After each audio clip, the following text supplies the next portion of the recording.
Magandang araw, ako po si JM De Jesus para sa Pasada Balita ngayong alas 12. Dalawang senador at isa pang undersecretary ng Department of Public Works and Highways o DPWH ang tumatanggap umano ng kickback o porsyento mula sa mga flood control projects sa Bulacan. Ito ay inihayag ni Engineer Bryce Hernandez, dating officer in charge ng Bulacan 1st District Engineering Office sa pagdinig ng House Joint Committees on Public Accounts, Public Works and Highways and Public Accountability ngayong Martes, September 9.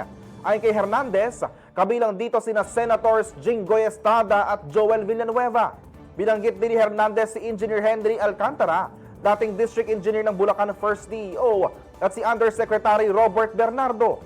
Umabot na umano sa higit 1 billion pesos ang perang naihatid sa kanyang opisina ni Sally Santos ng SYMS Construction Trading mula 2022. Kinukuha raw ni Alcantara na siya rin umunong naghahatid ng pera sa mga nabanggit na senador. Itinanggi naman ni Alcantara ang mga paratang ni Hernandez.